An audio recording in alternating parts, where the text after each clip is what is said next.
Okay, dahil tayo ay mahaba-haba ngayon, ay dire-diretso na po tayo.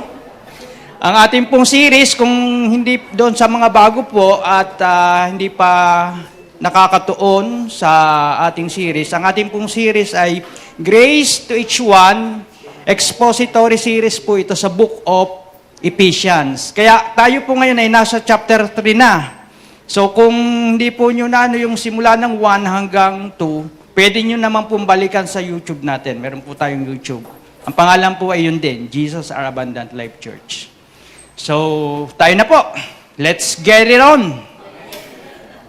So, ang ating pong title ngayon ay, pakibasa nga po, The Mystery of Christ. Okay, basahin po natin sa inyong mga mata.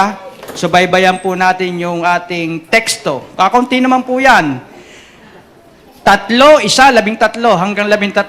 Kaya 13 verses po yan na talagang wala tayong lilikdangan sapagkat expository po ito eh.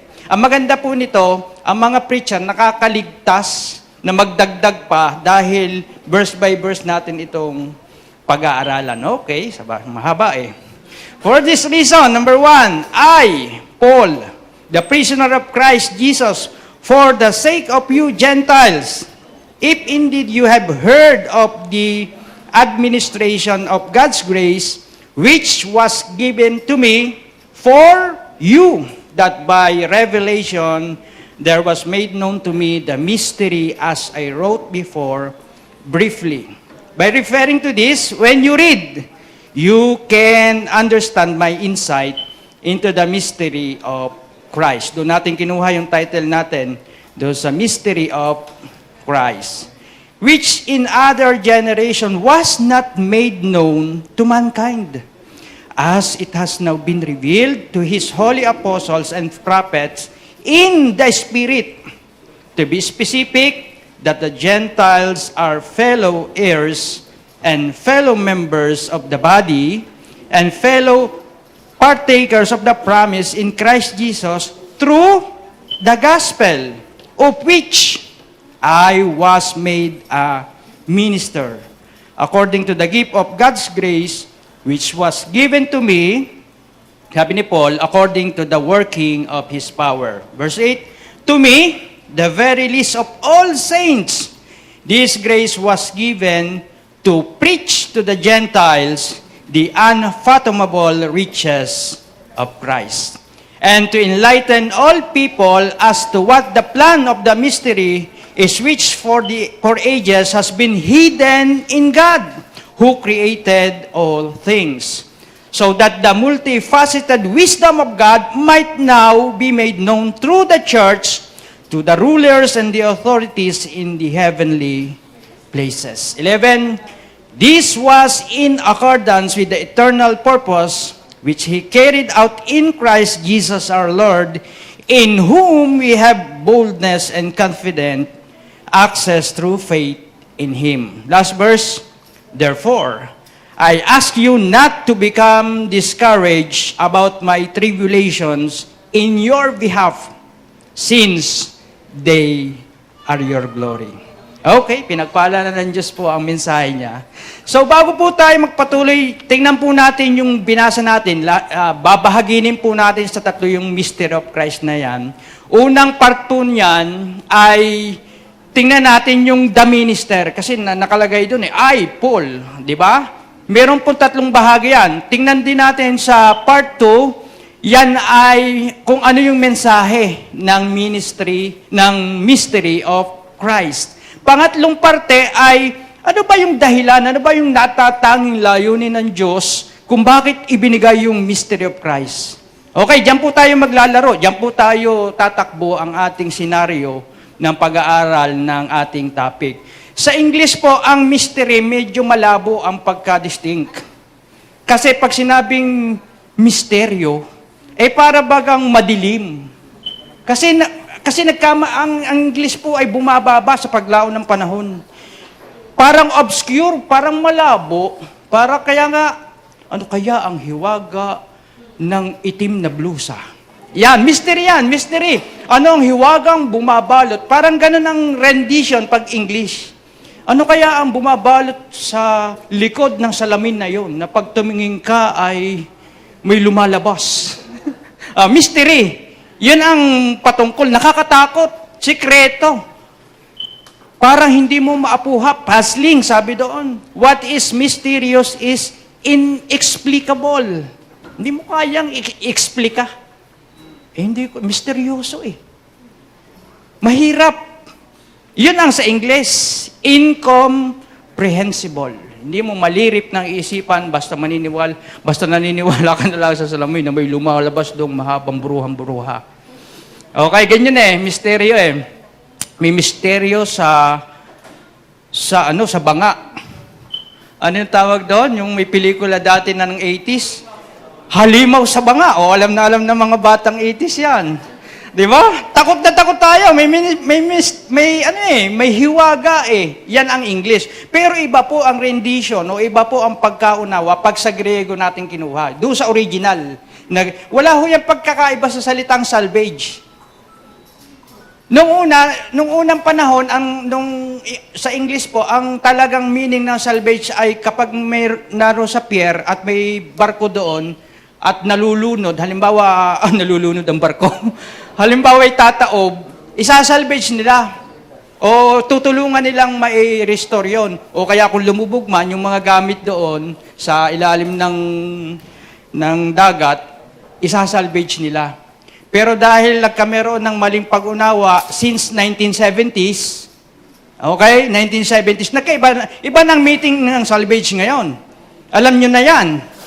Di ba, pag sinabing, sa-salvage na natin yan, delikado ka. Nung 1970s, delikado ka. EGK na po ang tawag doon. So, nag-iibang meaning. Dito po, ang tunay na meaning dito ng mystery, sabi doon, sa Greek, ay, it is a truth hidden from human knowledge or understanding, but now, ito maganda, disclosed by the revelation of God. So, hindi siya malabo. Hindi siya yung kagaya na sa English na parang hindi mo maunawaan. Sabi pa, the term mystery in a biblical context often refers to God's plan of salvation, which is now disclosed through Christ. Tanong, nahayag na ba si Kristo? Nahayag na. Kaya malinaw na yung God's plan of salvation ngayon sa atin. Kasi nahayag na. So the mystery of Christ ay hindi something na obscure. Hindi siya something na parang mahirap paniwalaan kasi nangyari, may history. May naganap na. Kaya yung plan of salvation, ang mystery, sabi doon, yun ay refers to God's plan of salvation. Now, alam na natin ang patutunguhan ng usapang ito. Amen? So tingnan natin, part 1, the minister. Sino ang nagministeryo ng mystery of Christ? Sabi niya, maliwanag, sinabi. Paul, verse 1, for this reason, Paul, sino siya? The prisoner of Christ. Hindi po siya po'y literal na preso nung sinulat yan. Yan ay isa sa mga prison letters na sinulat ni Apostol Pablo during that time. At siya po ay under house arrest.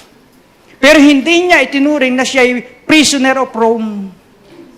Siya ay prisoner of Christ Jesus. Mababasa po natin sa ibang sulat niya, I am a bond servant of Jesus Christ. Itinatalaga niya yung kanyang sarili na bilang isang bond servant. Ano ba yung bond servant? Yung tinatakan, binutasan na ang tainga na ikaw ay habang buhay na alipin na ang tanging gagawin mo yung iniata sa iyo. Na wala ka ng tsansang makalaya, bond servant.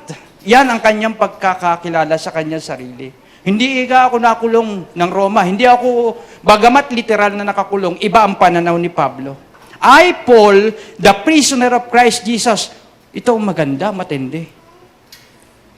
Para kanino? Alang-alang kanino, kaya siya nakulong para kay Kristo? For the sake of you, Gentiles. Tanong. Yung mga taga-Ephesian, Gentiles tayo. Ano tayo? Gentiles din. So kasama tayo dyan, pagdating sa sulat na yan, pwede tayong umangkas dyan kasi consider us Gentiles tayo. Pwede nating sabihin, salamat, Apostol Pablo. ginamit ka ng Panginoon para makarating sa amin yung mystery of Christ na pag-aaralan natin ngayon. Sino pa yung minister? Paano ginawa ng Diyos sa kanya yung kabutihang ito? It was revealed, number 2, by Jesus Christ. Yung ministrong ito, inirevealed sa kanya ni Jesus Christ. Verse 3, that by revelation there was made known to me the mystery. By ano daw? By human comprehension? No, by revelation there was made known to me the mystery. Pinatutuhanan po yan sa Galatians 1:11 to 12. Sabi doon, I want you to know, brothers and sisters, that the gospel I preach is not of human origin. Hindi ito haka-haka, hindi ito kuro-kuro. Hindi ito galing sa tao. Ngayon, kung may magtuturo sa inyo na galing sa relihiyon daw niya, ay sinulat ng taong yon by brother ganto. Hindi ho yun. Hindi ho yun ang gospel. Nakatitiyak na ito, ang gospel ay galing by revelation. Hindi ito buhat sa tao. Sabi doon sa verse 12, I did not receive it from any man, nor was I taught it. Rather, I receive it by revelation. From whom? From Jesus Christ. Pinag-aralan na po natin yung salitang revelation, galing sa Griegong salita. Hindi ko na po i-emphasize masyado sapagkat tinuro na po yun sa atin. Apokalupto. Doon din galing yung salitang revelation or apokalipsis. Mababasa po niya sa ibang render ng Biblia na mayroong pang apokalipsis eh. Anong ibig sabihin ng apokalupto o apokalipsis o revelation? To uncover. Alsin ang taklob. Kapag nasa bahay ka, pwede ka nang hindi sumagaw ng, anong ulam? Kung aalsin mo lang yung taklob, malalaman mo ang ulam. Tama? To uncover. Inalis ang taklob. In case na kay Paul, hindi siya nag-uncover. Si Jesus Christ ang nagpaunawa sa kanya. Ano ba to? Ano ba ito, Lord? Wala akong kaalam-alam dito. Gentiles ako, Israelita ako. Alam ko lamang ipagministeryo yung law. Teachers of the law ko. Ano ito? Ano itong bagong ito? By revelation, in-uncover ni Jesus Christ sa kanya. Kaya na ipagmamalaki niya, hindi ito galing sa hindi ito pinag-aralan namin kagaya sa law. Na kinikintal ko sa aking noo, sa balisbisa ng aming bahay, sa tarangkahan ng aming mga doorpost, nakalagay doon yung law. Ganun po sa Israel. Hindi ganyan po ang by revelation. Wala siyang kaalam-alam pero binuksan ni Jesus Christ yung mystery of Christ para sa kanya. Ang tindi ni Lord. Matinding magturo si Lord. So number 3, maganda ho ito kasi mauunawaan ho natin dito at marami tayong mapapatunayan ng patotoo at paniniwala mo na nakabase dito. Madidistinguish mo ngayon, makakapag-renew ka ng isip kung hindi pa, na yun pala ang tunay na mystery of Christ.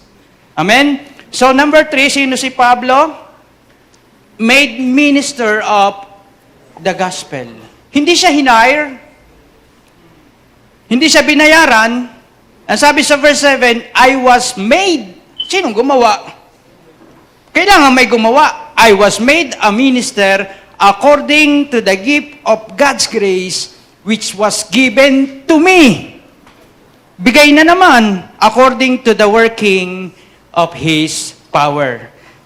Sa 2 Corinthians 3:6 po, in-emphasize muli yung pagkatawag sa kanya. He has made us, what kind of boldness is that? Competent as ministers of a new covenant, not of the letter, but of the Spirit. Yan na, ang nagsasabi, yung galing sa law. For the letter kills, but the Spirit gives life. Nakikita nyo yung distinction ng Old Covenant at saka ng New Covenant. Sabi doon, He has made us competent as ministers. Ano yung paglilingkod? New Covenant po, mga kapatid. Mga nanonood, paki-take note po, ang pinaglilingkuran po natin ngayon ay bagong tipan ng Diyos. Maaari mo bang dalhin ang mga tupa at patutukain? Ang tupa pala yung natuka. Ito ang Old Covenant at New Covenant. Dito tayo tumuka muna sa Old Covenant. Baka iba-iba ang lasa. O dito ka sa New Covenant, pinatatag at itinilaga ng ating Diyos. Ang tindi ho noon, He has made us competent. Ang Diyos po ang nagtalaga. Ang Diyos po ang gumawa sa atin para maging ano namang karapatan ko na tumalikod doon sa pagkagawa sa akin at doon ako maglilingkod sa hindi naman ipinaglilingkod sa atin ng Diyos. Tama ho ba? Parang wala ho yung pinagkaiba sa, alam nyo sa military, may dunning of ranks na sinasabi. Kapag ikay na-promote as captain galing sa second lieutenant, may dunning of ranks po yan. Sasabihin ng iyong ground commander, tinatalagaan kita ng ranggong ito, may bago kang layunin, may dagdag kang responsibility, o baka may dagdag ka ring sahod. Tama? Itinatalaga, iyan ang trabaho mo. Ganto din po dito, ginawa tayong ministeryo, yung trabahong iniatang sa atin, yun lang ang gagawin mo. At in case na ikaw ay pumalpak, sagot ka ng iyong commander. May command, ang tawag nila ay command responsibility. Kaya napakaingat po natin sa mga itinatalaga ng Diyos na lingkod. Sila ang pumili. Ang Diyos ang pumili sa mga lingkod. Pwede ho ba natin palakpakan ng Diyos? At tanong, hindi natin pwedeng questionin ang lingkod na yan. In case na mayroong behavior na mali, in case na nagpo-process pa siya ng isipan niya, in case na siya ay may mga flaws pa, mayroong pang mga sabit-sabit, huwag mong questionin ang tawag ng Diyos. Yan ba naman ang pastor? It's either na ang kino-question mo ay ang pagtawag ng Diyos o ang iyong paghusga. Mag-renew ng isip. Kasi sa tingin pananaw ko, hindi nagkakamali ng pagtawag ang Diyos ng kanyang mga lingkod. Kaya sa mga naglilingkod po, sa mga servant leader, God made us competent ministers of the New Covenant. May mga pagkakataon na mga leaders, ang mga cell leaders na di-discourage, ang lahat ng leaders tayo po ay servant leaders lahat dito. May panahon na madi-discourage, God made you a competent minister. Pinalakas ka ni God. Amen? Ang Diyos ang tumawag sa iyo, siyang bahala sa iyo. Siyang iyong commander. Kung paano ang mga military, yung mga pulis, talagang sasabihin nila, sagot ko yan. Pagdating ng mga problema, sagot ko yan kasi responsibility ko yan. Iniatang ko sa kanya ang responsibilidad na ito sa paggawa ng tungkuling yan. No matter what, sagot ka ng iyong ground commander. Ganun din tayo ng mga mananampalataya, sagot tayo ng ating commander. Sinong commander natin? Ang ating Diyos, ang ating Ama. Palakpakan nun natin ang Panginoon. Ang ganda-ganda po nito. Made minister, ginawa ka.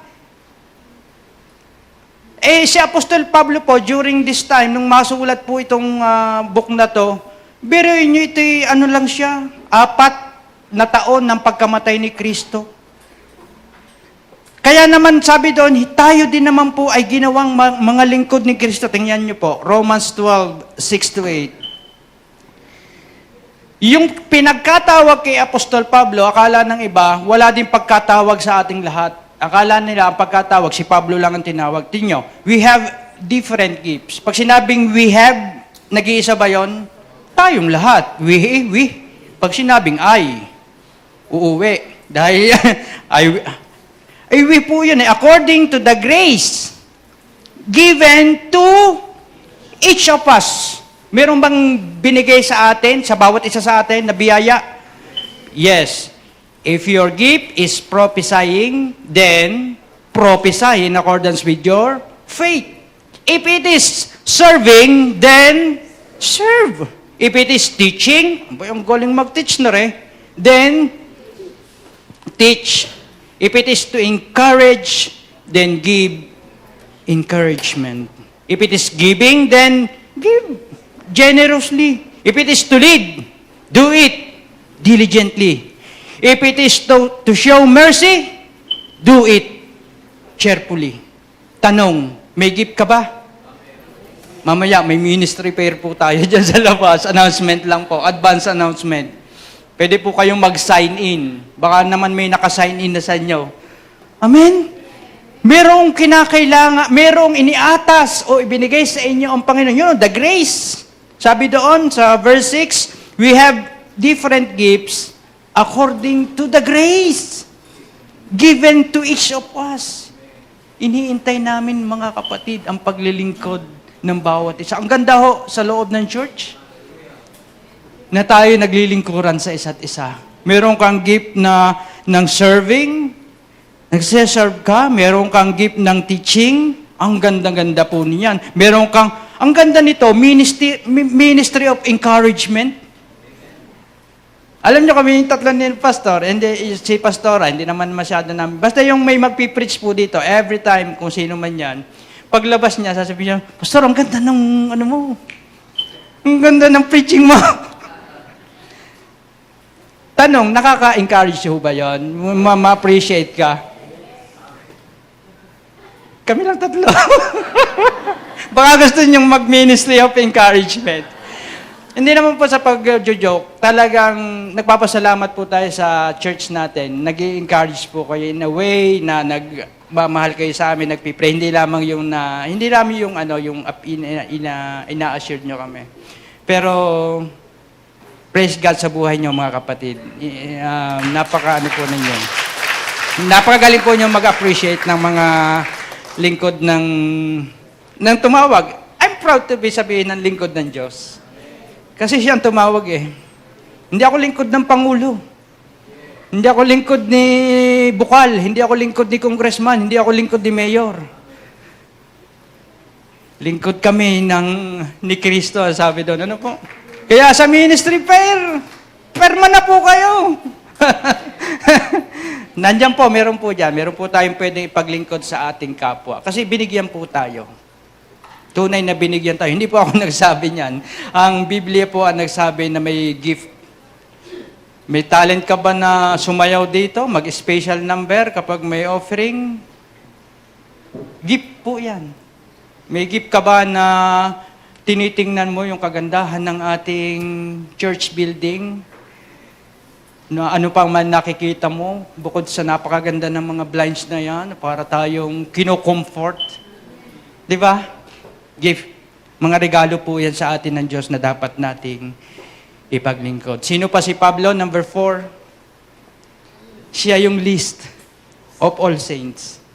Sabi ko kanina, siya ay 4 na taon lang pagkatapos na mamatay ni Kristo.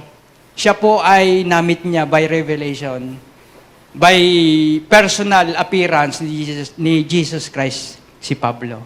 Kaya sabi niya, kinukonsider niya yung kanyang sarili na pinakahuli sa lahat ng mga, pakibasa po, santo. Tanong, buhay ba yung mga santo dyan?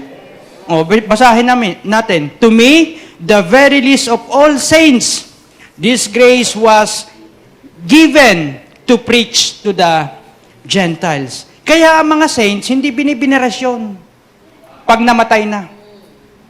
Ang saint, kasalukuyang nabubuhay. Kaya napakaganda po na pagtanaw nito na hindi kayo magiging santo pa. Santo ka na ngayon. Meron nga lang mga pangalan, napakagandang banggitin na santo. Halimbawa, Saint James. Payag na payag ako dyan. Saint Anthony, siyempre. Saint Marlene. Ang gaganda, pero pag Saint Rodel. Hindi ko ninenegate ang aking sarili, ha? Inyong testingin sa sarili nyo. Testingin nyo. Aside from your behavior, kasi not qualified ka, ang mundo sasabihin, ay, ito ba naman yung santo? Baka santita ito, baka ito yung impactita. Di ba? Pero sa mata ng Diyos, you are saints. Pwede ba natin palakpakan ng Panginoon? Sa ayaw mo sa gusto, you are saints. Paniwalaan mo na. Yun ang sinabi ng Bible eh. Kung ayaw paniwalaan ng iyong asawa, bahala siya. Kung ayaw paniwalaan ng iyong mga anak, ayun, tatay, saints. Kung ayaw paniwalaan ng iyong aso dahil sinisipa mo, no matter what, I'm saints. Yun ang sabi Pero si Pablo, sabi niya, itinaguri pa niya ang kanyang sarili na pinakahuli, pinakamababa, pinakaaba, para wala na siyang maipagmamalaki. Ako nang pinakahuli. Kaya tingnan niyo po, pero itong pinakahuling mamang ito, tingnan niyo sa 1 Corinto 15:10.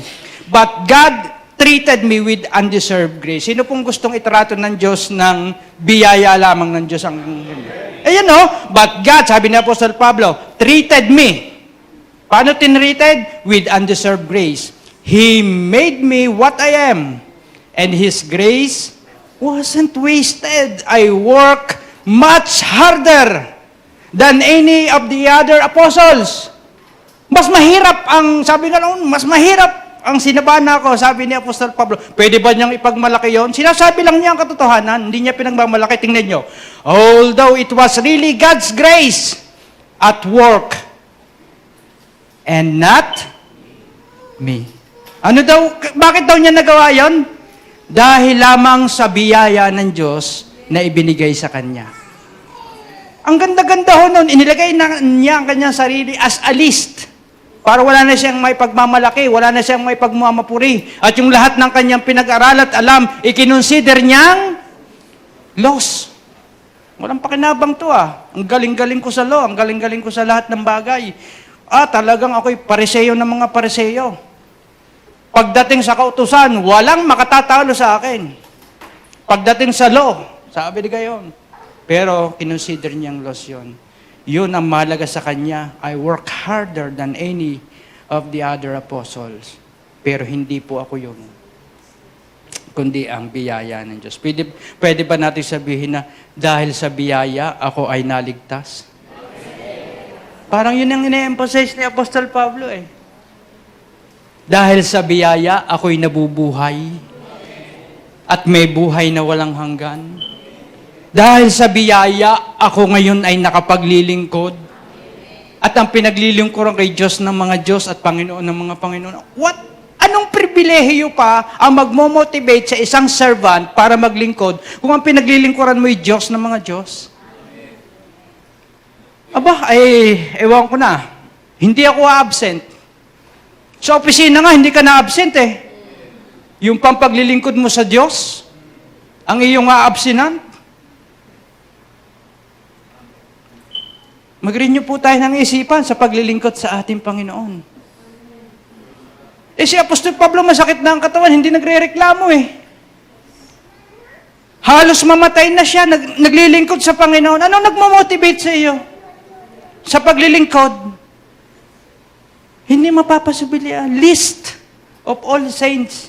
But I work harder than any of the apostles. Kaya minsan ito parang kontemplasyon din ng pag-iisip natin, paano ba ako naglilingkod sa Diyos? Kasi magre-reflect yan sa mga hakbang mo. Pag may sinat ka, maglilingkod ka sa Diyos.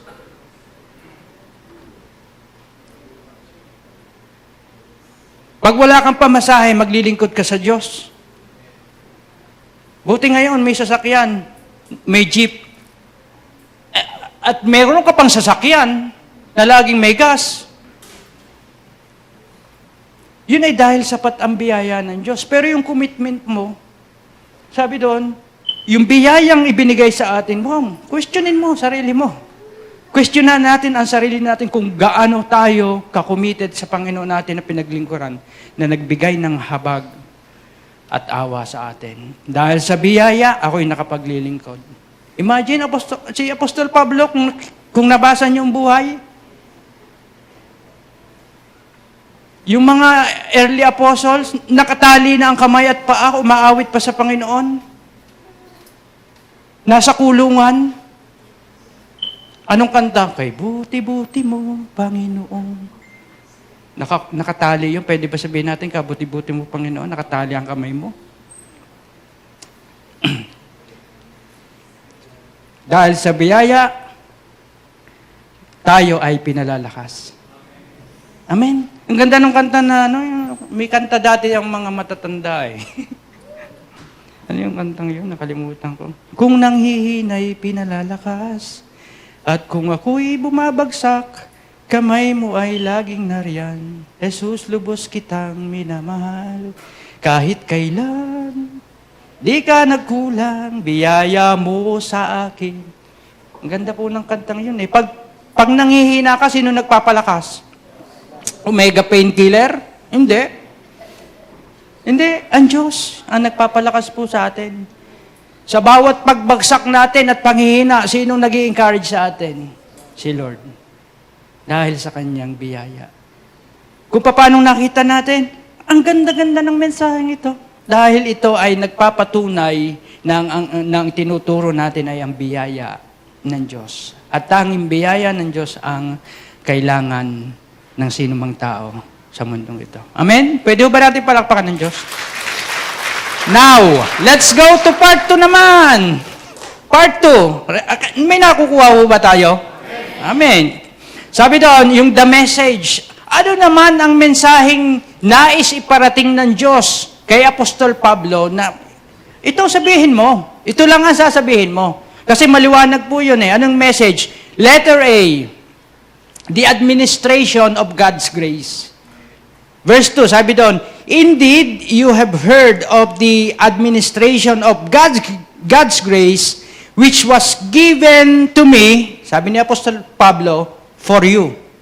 So sabi doon, ang mensahe, ipangaral ang mabuting balita ng God's grace. Administration. Pag sinabing administration, pakikitungo o pamamahala. Sa ibang salin, stewardship.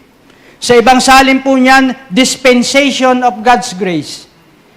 Sinasabi lang doon, may bagong sistema ang Diyos ng pakikitungo sa mga tao. May bago na sistema. Mula sa kapos, kulang-kulang at hakabangin ng mga tao, doon sa Old Covenant, sa mga Israelita, na kung nagkukumahog na umakyat para makaabot sa kaluwalhatian ng Diyos, hindi nakaabot.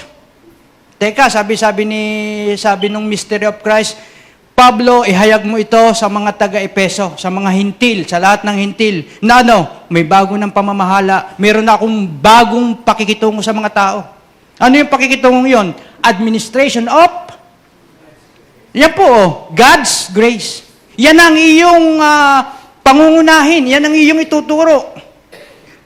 Tayo naman ng mga hintil na walang pag-asa, ito rin ang ituturo mo. Yung mga Israelita, hirap na hirap eh. Hindi sila, nagkukumahog sila na makaabot sa kaluwalhatian ng Diyos. Pero kapos. Pero sabi sa mga hentil, kayong mga walang pag-asa, kayong mga walang Diyos, kayong mga walang nasyon, ito, may pag-asa na kayo ngayon. May bagong administrasyon na. Meron ng bagong pakikitungo ang Diyos. Ito'y sa pamamagitan na lang ng biyaya na niya.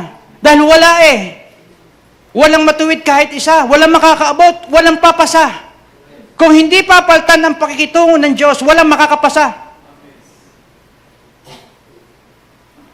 Magmamalaki ang mga tao, pero hindi ka makakabot. Sasabihin mo, wala akong kasalanan. Kaya nga sabi ni Jesus Christ, sige nga, kung ikay walang kasalanan, ikaw ang unang bumato.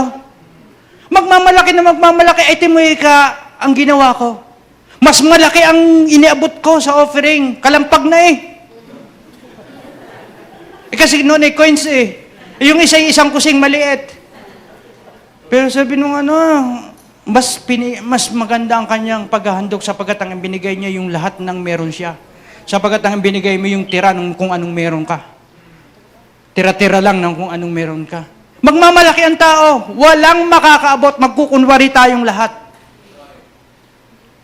Kaya ito, Pablo, meron ng administration, may bago na akong pamamahala. Tatratuhin ko na, wala na yung kasunduan. Obsolete na ang Old Covenant. Yung gagawin kong obsolete na yan. Bakit hindi kayo makaabot eh? Ay masasalanta kayo. Mahihirapan kayo. Sapagkat sa bawat pagsuway niyo, may sumpa. Naaawa na ako sa inyo. Narito yung misteryo. The mystery of Christ. Narito ng hiwaga patungkol kay Kristo. Meron ng bagong administrasyon, ang administrasyon ng biyaya ng Diyos. Pwede ba natin palakpakan ang Diyos? Mapipigil ba ninyo ang mga ministro ng biyaya na mangaral kung yan talaga ang iniutos na ipangaral? Hindi na humatagal yan inung una pa. Ngayon lang na-reveal dito sa Batangas City, sa Pilipinas. Pero yan ang tunay na gospel. The gospel of grace. Nagkataon nga lamang na ang proponent natin ay ngayon lang tumayo. It's by revelation. Pero masaya po tayo na nangangaral, bagamat mayroong mga hindi pa nabubuksan. Kasi nga kahit ito ilagay mo sa mata, iikulkil mo sa tainga, hindi maintindihan. Ay by revelation of Jesus Christ. Pasalamat tayo na reveal at naunawaan natin. Hindi natin kayang unawain na ang ating kasalanan ay pinatawad ni Kristo. Maunawaan mo na pinatawad ni Kristo ang kasalanan mo noong nagdaan. Pero yung bukas, yung sa makalawa, yung sa isang taon, napatawad na rin ni Kristo. Diyan magkakatalo. Dito, ang binayad ni Kristo, full payment. Sa iba, down payment lang hanggang pagkakilala daang. Alin ang tunay? Full payment o down payment lang ang ginawa ni Kristo? Full payment. Past, present, and future sins. Siya ang nagbayad ng kasalanan mo. At ang dugo niya, ang patuloy na naglilinis kung ikaw may magkamali. Hindi ang iyong pagkukonfess. Magkakamali ka bukas, dugo pa rin ni Kristo yan. Ang maglilinis sa'yo. Kasi ang bisa niya, pang walang hanggan. Ang iba, proponent ng, hindi ka, yan ikay magiging lisensya ng pagkakasala. No. Ang lisensya niyo yung 1 John 1:9 na isinulat para gawing sabon sa oras na nagkakamali.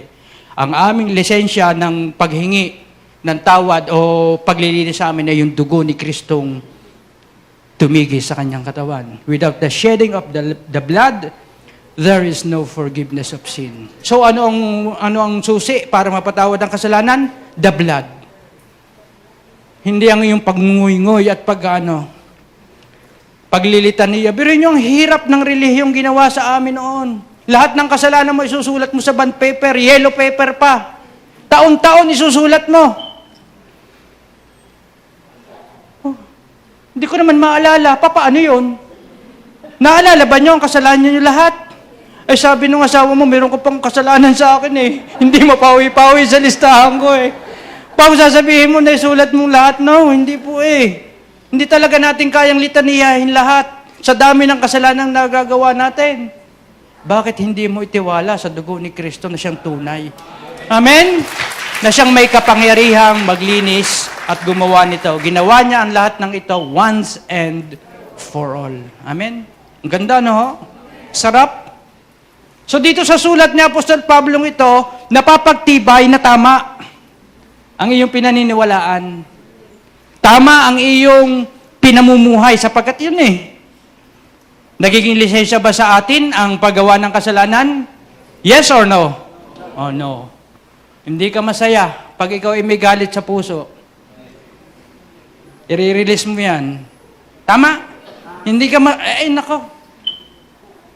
Hindi komportable ang nagawa ng kasalanan once na nalaman mo talaga yung tunay na biyaya ng Diyos. Impossible. Para kang humihila sa kawayan ng, anong tawag doon? Pasalungat. Mahirap po. Para kang inuukit, para kang wala kang kasiyahan. Hanggang hindi mo nare-realize na magpatawad, walang kasiyahan. Amen? Lagi kang parang mauutot na, lagi kang parang nalalambot, lagi kang parang namumula. Hindi ako nag-bike, kaya ako namumula. Lagi kang parang sasabog. Kasi meron kang grudges, meron kang mga itinatago. Kapatid, release mo na yan. Kayang-kaya yan ang biyaya ng Diyos. Amen? At pag na-release, sabihin ko sa inyo, para kayong 1 linggong hindi napupo, para kayong nakakahinga ng mabuti. Amen? Hindi uso sa atin ang nagtatanim ng galit. Walang nananalo sa nagtatanim ng galit. Kaya sabi ni Apostol Pablo, I am least of all apostles. Inilagay na niya yung sarili sa pinabababa. Pag ang tingin mo sa sarili mo, mataas, yan. Marami kang sasabanahing kasasakitan. Yung pag ang palagay mo sa sarili, mahalagang mahalaga ka, tapos hindi ka napahalagahan, Asahan mo, diyan ka masasaktan. Ilagay ang sarili sa pinakamababa. Ang sabi doon, para hindi ka na, ay ang nagpapakataas wika ay ibinababa. Kung ayaw mong ibinababa, doon ka na sa baba. At ang nagpapakababa naman ay, ayun na maganda naman pala eh. Palakpakan natin ang Panginoon. Alsin ang yabang, alsin ang yangor, nang walang problema. Pag tinanong mo naman, sino naman taong walang yabang? Wala. Lahat ay mayabang pa rin. At least, meron tayong reminder, meron tayong pag-aaral. Tayo ay binabago ng Panginoon eh. O di nabawasan ng yabang ni Pastor Rodel, nababawasan. Ang maganda, nababawasan. Amen? Ang yabang at pagpapahalaga masyado sa sarili para hindi ka na masaktan masyado. Amen? Payo lang po yun. Pero totoo po yun. Sinasabi po natin to sapagkat ito ay realidad ng buhay. Ano pa ang mensahe? Letter B. Yan na magandang balita. Gentiles are fellow heirs in Christ. So verse 6, tingnan niyo po. To be specific that the Gentiles are fellow heirs. Itong ikang mystery of Christ, ang sasabihin mo, yung mga hintil na walang bayan, yung mga hintil na walang pag-asa, yung mga hintil, yung mga taga-Batangas, yung mga hintil na sutil at gigil. Dahil Batanggenyo ganun magsalita, hindi naman nag-ano. Meron ng pag-asa, meron na silang heirs, tagapagmana na sila. Ang pangako ay hindi lamang sa Israel. Ang pangako ay para na rin sa mga hintil. Maganda ho bang balita yan? Aba, ay magandang balita ho yan. Dahil dati, yung mga hintil sa panahon ni Jesus Christ, nanghihingi pa ng mumo para mapagpala. Nakaabang sa ilalim, baka may papatak na mumo, yun ang kakainin. Ganon katindi ang hintil. Pagdadaan ng isang Israelita, halimbawa sa Samaria, at yung lilim ng bahay, yung anino, ay maaabot sila, hindi sila magpapaabot doon. Lilip, paano kung nandun ang araw, tapos ang layo ng tapos dadaan pa ng ilog, dadaan sila ng ilaw, wag lang masilungan ng bahay ng mga hintil. Ganon ka-discriminate ang mga hintil. Walang pangako ang Diyos. At kung walang pangako, wala kang mamanahin. Ganon katindi ang kalalagayan natin noon. Kaya kung sino-sino ang ating ginagawang padrino para makarating doon. Tama? Ewan ko kung ilan ang inyong naging padrino. Ako'y napakarami. Sa ulo ko yung mga yan. Tigigi-tigisa yan. Pag ako'y pupunta sa Ubando, alam niyo na kung sino ang dyan. Pag pupunta ako sa Quiapo, alam ko kung sinong bida dyan. Humahanap ka kasi walang pangako sa'yo. At ang buhay po natin nung una, aminin man natin o hindi, kalunos-lunos. Anong buhay mo dati, kapatid, bago mo makilala si Kristo ngayon? May pera ka pero walang kapayapaan sa loob ng bahay mo. May pera ka pero ikaw naman patong-patong ang sakit kung saan-saan ka napunta. Hindi na mawala ang iyong tilhok. Hindi na mawala ang iyong Alam niyo yung tilhok? Sino nga mo isasabi? Ubo. Tilhok ng tilhok sa gabi. Kung bakit itong aking ama, ako nga'y tinitilhok na, nagagalit pa pag ako'y naubo. Di ako'y... Sa sungit ng aking ama. Wala nang kasing sungit ang aking amang Ingo. Pero alam mo, sa biyaya, nakatanggap siya bago mamatay. Amen? Pinaglingkuran ka siya, kahit gayon ang ginawa sa akin. Ay, anong buhay mo noon? Ay, sabi ko nga sa inyo, ang buhay natin noon, walang kakwenta-kwentang buhay. Lahat ay patungkol sa sarili, lahat ay kung anong maaabot, lahat ay kung anong may pagmamalaki mo sa iyong kapwa. Kaya noon, palakihan ng component. Maniwala kayo, palakihan ng TV. Kasi napag-api yan Gumaganti na ngayon ng api. Ay, birihin mo naman, katabing bahay mo, ang component, bumili ng laki. Totoo yan, mga bata, yung mga ang lalaki, lakas. Palakasan. Walang kwentang buhay, puro tak-tsak. Pagmamataas, kung paano magiging kilala, kung paano ka magiging itatrato, kung paano ka. Yan ho ang ating buhay dati. Pero ngayon, huwag ka nang magkaganyan. You are a fellow heirs in Christ. Palakpakan ho natin, tagapagmana ka dahil ni Kristo. Yung ipinangako sa Israel, pangako din sa'yo. Gumaganti na ang Diyos. Tagal nito. Ang tagal na para gawan ko ng mabuti. Naririto na ang pagkakataon ngayon. Gagawan ko ng gagawa ng mabuti ngayon itong mga Gentiles na to. Dahil yun naman talaga ang kalooban ko. Ito yung mystery of Christ. Ito yung natatago sa aking puso noon pa man. Ito na ang plano ko talaga. Ngayon lang na-reveal dahil kay Jesus Christ. Kaya magsasawa ba si Jesus Christ na gumawa sa ng mabuti? Eh, hindi. Kaya dito sa mundo, may second class, may third class world country na tinatawag, na parang pag nakatira ka sa Pilipinas, walang pag-asa, pero sa Amerika, wow. Iba ba ang Diyos sa Amerika at iba ang Diyos sa Pilipinas? Hindi po. Hindi ka third country. Hindi ka second nation. Sila ang nag-distinguish nun. Pero as far as God is concerned, tayo ay fellow heirs in Christ. Amen? Ang resources natin ay hindi galing sa tao. Hindi galing sa bansa, galing sa Diyos. Eh sino ba ang Diyos ng Amerika, ng buong mundo? Eh nilikha lang yan ng ating Panginoon. See? Change of mind. Mag-renew. Baka naman ang puso mo at pag-asa mo ay nag-aaral ka dahil meron kang lugar na pupuntahan na ikay pagpapalain ng Diyos. Pumirmi ka, baka sa kinalalagyan mo, padagsaan ka ng mana ng Panginoon na hindi mo nalalaman. Amen? Baka sa pag-upo mo, hindi mo makukonsumo yung bibigay na pagkain na tinapay at isda ng Panginoon. Wala ka pang ginagawang hakbang. Change of mind. Ay, ang ganda-ganda nito. Pag ito nakuha natin, fellow heirs, magbabago ang paningin mo sa sarili mo. Na dati butas-butas yung tsinelas mo, na Spartan ng pangalan, pero ngayon, ang dami mong sapatos. Crocs. Oh, Spartan Crocs. Bire mo, tubaling-tubaling ka. Dati, ngayon, tribal ang suot mo. Tindi, no? Tindi ni Lord, ano? Naka-tribal, dati tubal. Kaya mo bang pasubalihan ng biyaya ng Diyos? Wow, mapapawaw ka. Excited pa kayo sa ginagawa ng ating Panginoon?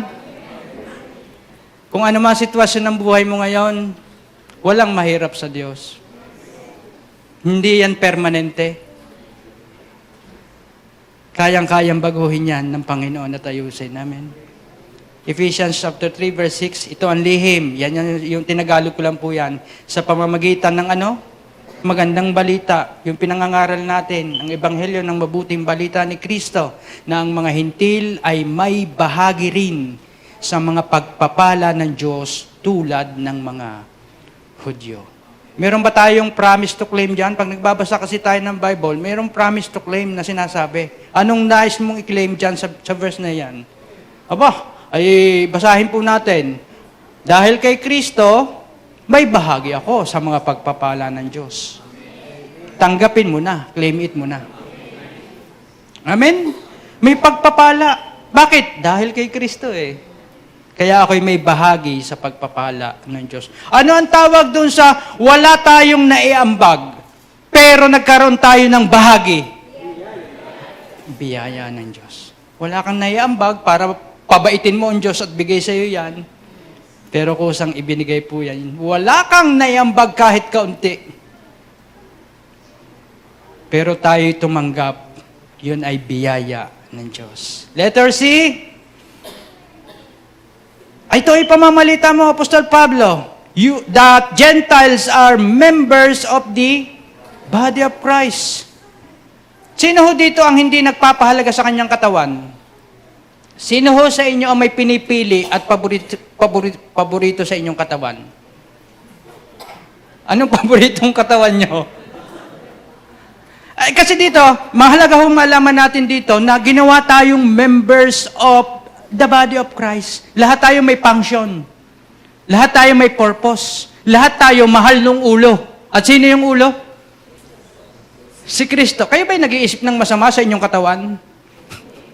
Masadista nga kaya itong kukong ito. Yung manikirista, masasadista sa inyo. Pero sasabihin mo, titirisin ko yung ingrown kong yon para ako'y mamaga ang paa. Meron bang nakaisip sa inyo ng ganon?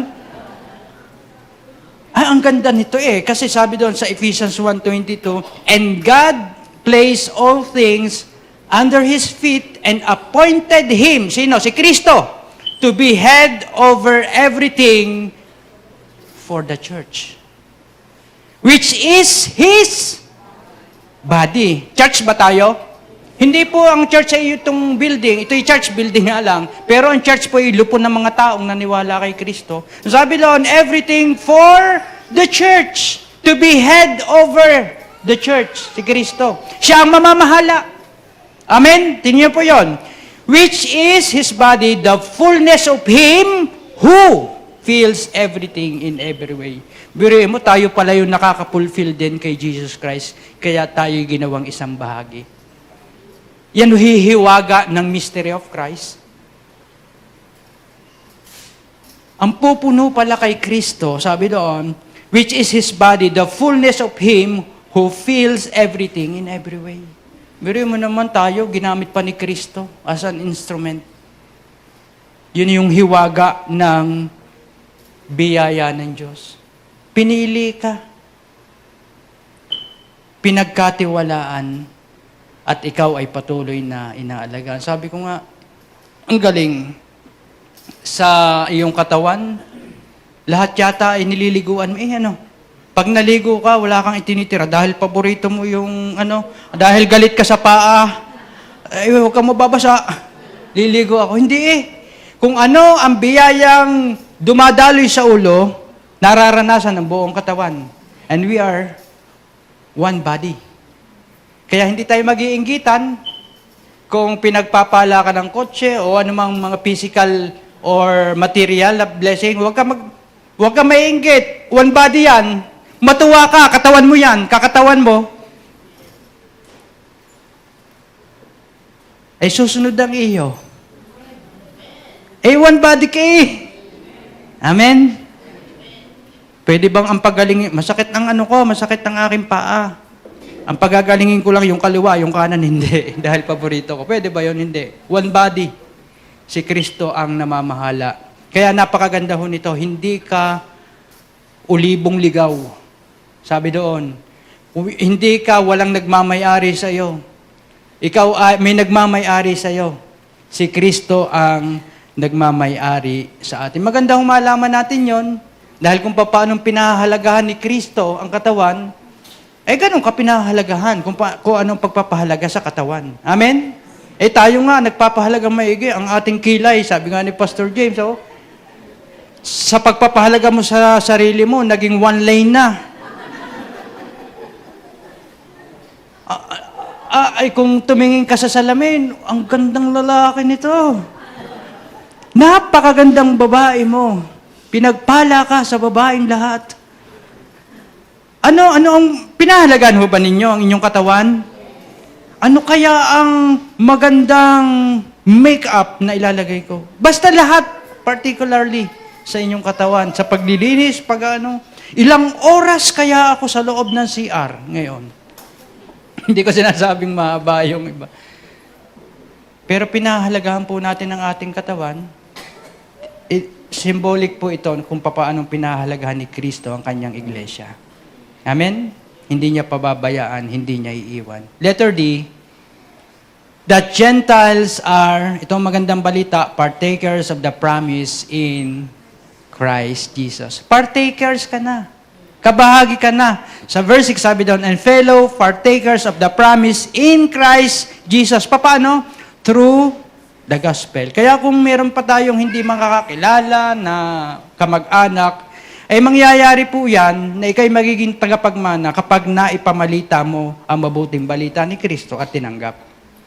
na siya'y nagbayad sa ating mga kasalanan, na siya'y nag-o-offer ng kaligtasan, at dahil walang pag-asang tao, kailangan mo si Kristo. Yun po ang sabi dun eh. And fellow partakers of the promise in Christ Jesus through sa pamamagitan ng gospel.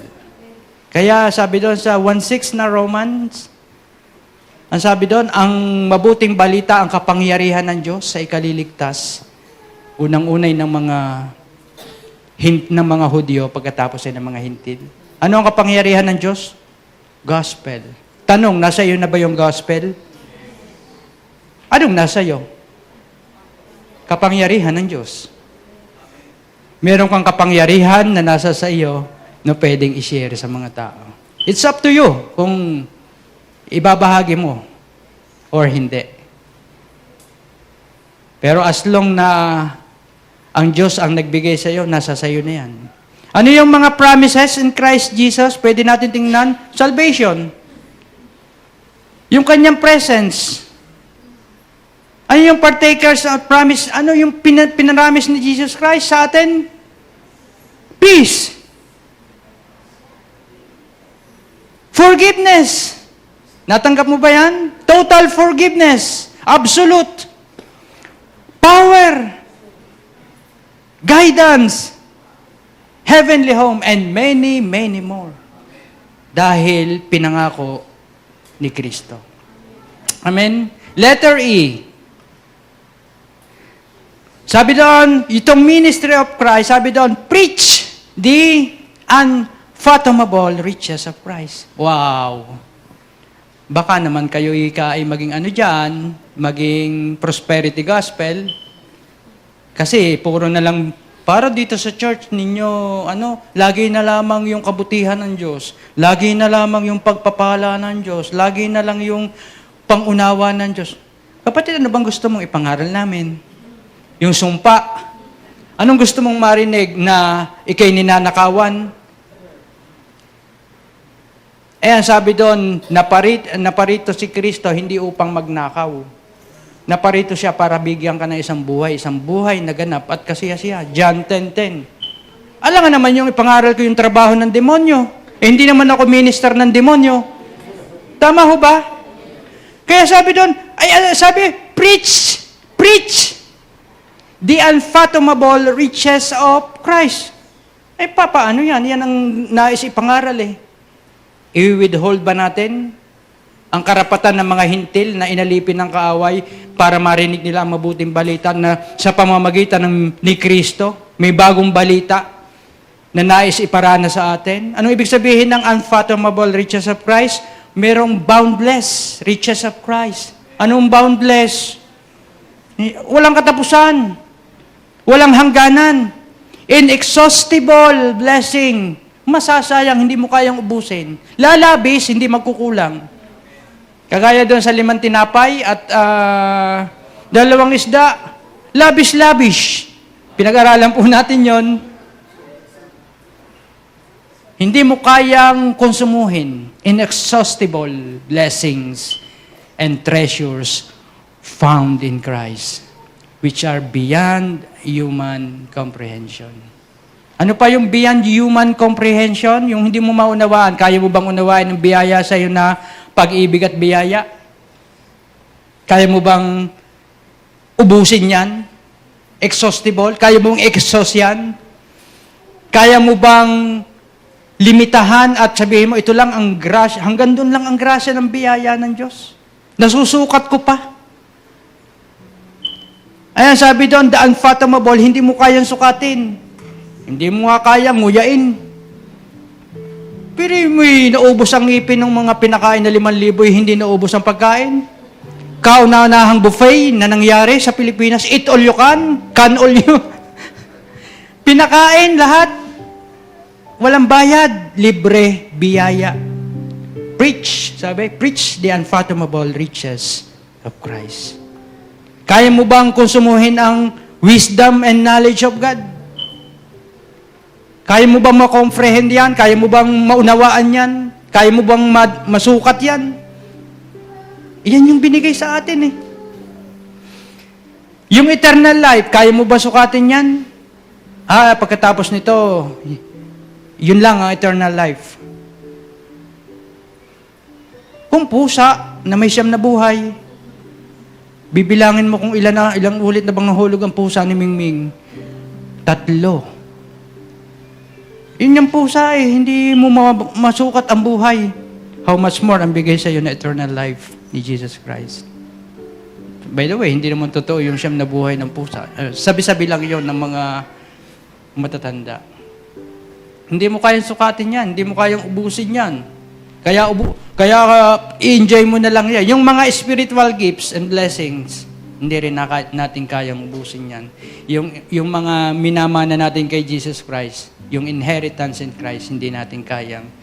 Hanggang sa kuhanin na tayo ng Panginoon dito, hindi natin malalapangga ang lahat ng mga pagpapalang ibinibigay ng Diyos sa atin. Amen? Preach! Kaya yan lang po ang ating ipinipreach. Third part, maiksi na po, last na to. The mean. Bakit ba ito ang, Lord, nagtanong na ba kayo, Lord, bakit nga ngayon nahayag yan? Bakit ngayon lang, sabi ng mga Gentile, sabi ni Apostol Pablo, bakit naman ngayon lang? Inaasahan naman namin, nakatago, hidden with God yung mystery of Christ. Tingnan natin, pag sinabi kasing damin, yun yung talagang purpose ng Panginoon. Matagal na itinatago ng Panginoon, wini-withhold lang niya, may tamang panahon para mangyari ang lahat ng bagay. Amen? Sabi doon, letter A, kaya niya ngayon lang yan ibinigay so that God's wisdom might be revealed through the church. Yun ang sabi doon, sa verse 10, sabi doon, so that the multifaceted wisdom of God might now be made known. Paano? Through the church to the rulers and authorities in the heavenly places. Ito po ay napakalalim, pero napakaganda. Biriin mo yun pala ang intention ng God na yung akala ng mga tao o akala ng mga rulers, ng mga authorities in the heavenly, ang akala ng demonyo, talo na ang mga tao. Akala ng demonyo, talo na si Kristo nung ipako sa krus. Nagre-reject siya. Wow, tingnan mo naman ang creation mo. Wala. Lahat bagsak. Lahat bagsak. Lord, tamugang iyong nilikha. Pati ang mundo, devastated na. Gumuguho na ang bundok. Ang mga ilog, wala nang sariwang hangin. Wala nang ilog na mapaglanguyan. Pusali, meron. Tinga Falls. Anong maligo sa Tinga Falls? Subukan mo. Wala na, Lord. Lugi ka. Pero ang ganda nito, so that God's wisdom, so that the multifaceted, doon sa ibang salin, manifold, yung maraming paraan, maraming direction ng karunungan ng Diyos, ay mahayag sa pamamagitan ng mga tao na ligtas. Sa pamamagitan ng iglesia. Hintil man yan o Hudyo. Bakit naman? Lord, naririto yung sasabihin mong ang kamatayan ang naging bunga. Pero dahil kay Kristo, dahil sa mystery, dahil doon sa multifaceted wisdom of God, tingnan mo ngayon, yung mga sabi mong patay na. Ngayon ay may buhay. Yung mga hindi nagpapatawad, ngayon may kapayapaan na. Yung mga taong nagkukumahog ngayon, yan, panatag na, namamahinga sa biyaya ng Diyos. Wisdom ba yun ni God? Nakakala ng demonyo, ng rulers and authorities, lugi ka ngayon, Lord. Talo ka na, Lord. Suko ka sa akin ngayon. Tingnan mo mga tao. Pero ang tindi ng yung multifaceted, yung manifold, yung wisdom, ang runong at galing ng Diyos ay nahayag sa iglesia ng Diyos. Masasabi man natin na nahayag ang karunungan ng Diyos sa atin? Amen. Kasi yun ang purpose, kaya ibinigay yung mystery of Christ through the church to the rulers and so that the church to the rulers and the authorities in the heavenly places. Kaya nagagalak ang Diyos sa iglesia. Nahahayag sa iglesia ang karunungan ng Diyos. Pagtingin ni Jesus Christ, yan ang aking karunungan. Biruin mo, mga yan, Anong uri ng Kristiyano mga yan, Letter B, bakit inireveal o ano yung purpose? To have boldness and confident access to our Father. Verse 12, in whom we have boldness and confident access through faith in Him. Yun pala ang purpose ni Lord. Kaya ibinigay si Kristo para magkameron tayo ng boldness and confident access to our Father. Paano ka naman nagkameron ng boldness and access? Dahil kay Kristo.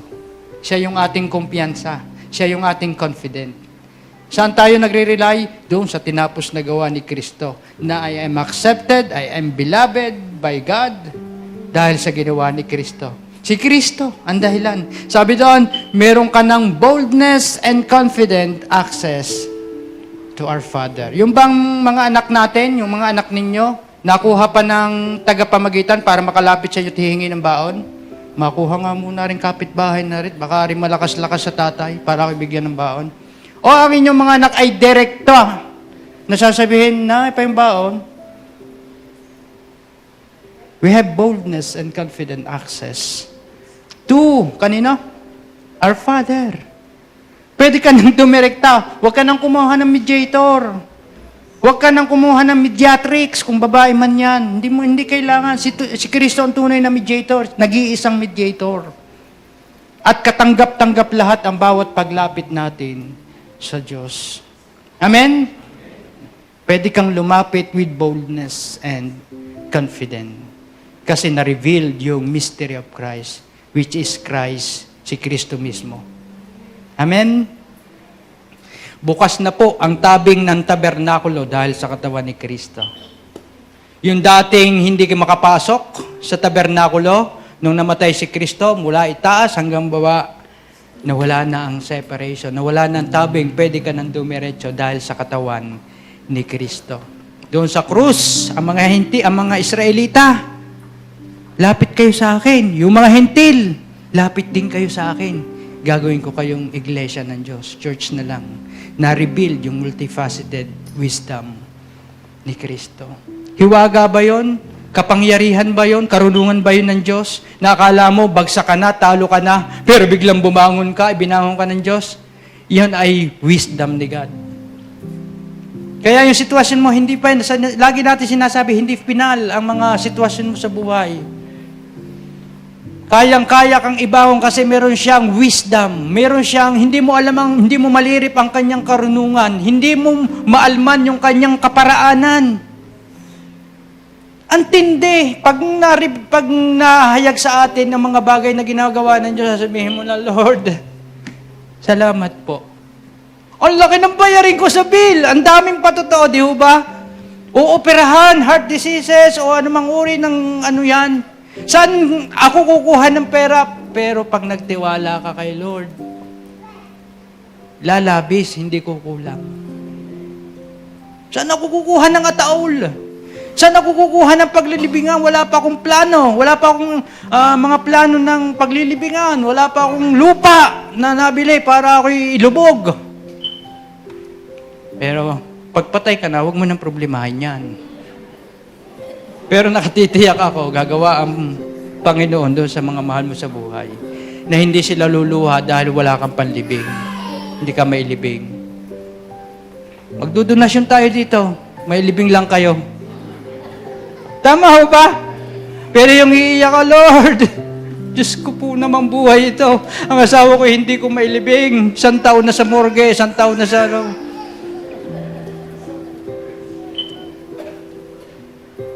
Sapat ang biyaya ng Panginoon. Kaya nga ang ganda ng kanta kay Kristo, sa biyaya mo lang ako, sa biyaya mo lamang ako kumakapit.